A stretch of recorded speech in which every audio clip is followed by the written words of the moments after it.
you come to art, when you start taking the colors, like look at us, we are both dark.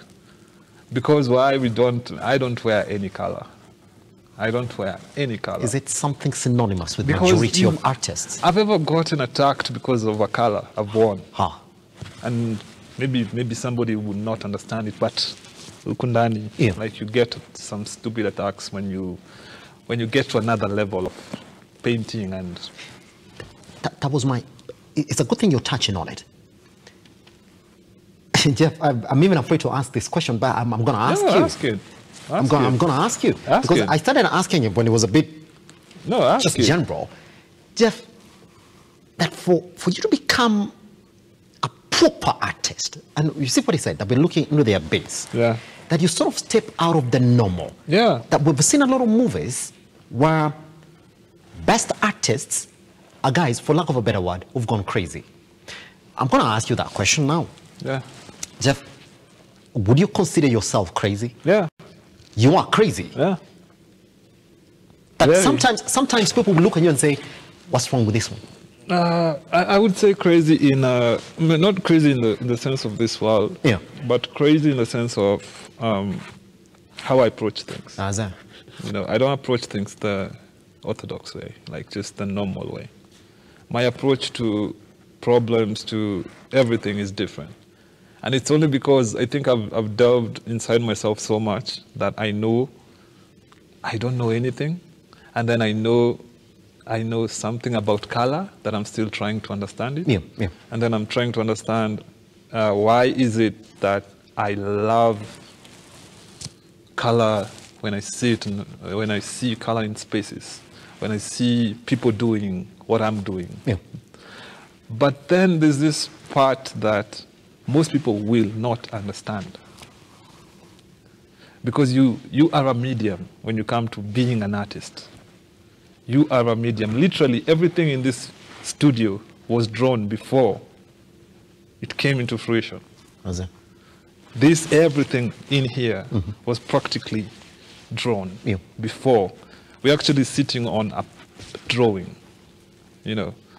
So for us, you would say this is furniture, but for us, this is a drawing. We're just sitting on a drawing. But this is a drawing that has been brought into fruition. So you have to delve into yourself, and then you have to really, really understand who's in there. You really have to know. You really have to know. That's like, Petros. To add on his point. I actually want you to add on it. A friend of mine once told me, he's a musician. He just came up to me and told me a very random, told me a random fact. He said, have you listened to Amapiano? Imagine the producer, what's going on in his mind is dum. So now that's that craziness. He's just embraced it and he has transcribed it to music. Yes. That's it. So it's living on the edge. It's the same way I look at this studio and I see there's a certain periphery. There's a periphery between the lit area and the dark area. It's very intriguing to me. So now what artists do is go into that darkness. Source that darkness. Go into it, go find out what's in there. Do you know what I find crazy? Is that I spoke to you yesterday around 4 p.m. and you said there's something you're doing. Then you're waking up this morning telling me, guys, I've not slept, so I'm still at it. Is that you're crazy? That once it triggers you, there's no coming out of it. Like it has to come out. And I'm gonna put this question like this. In a normal day, because it's a creative process, in a normal day, do you find yourself letting go what is normal?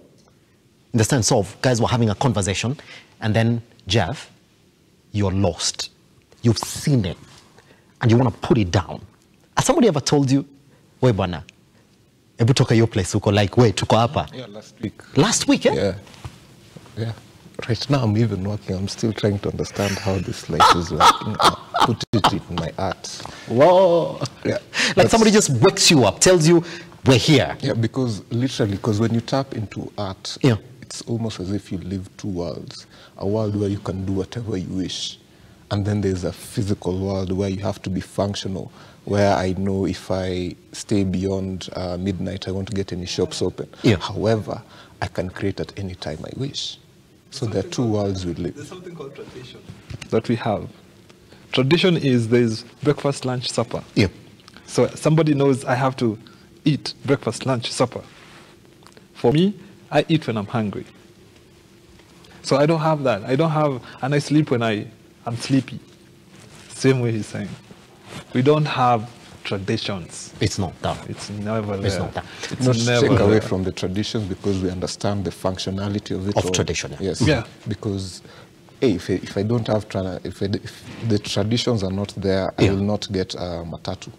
I won't get an Uber. I won't get to the mama Mboga and get my groceries. You know, the traditions have to be there. Yes. But there has to be someone on that periphery near the darkness. Yes, pretty much. Guys, I'm getting told we have 4 minutes. I gotta ask this question, and you be quick at it.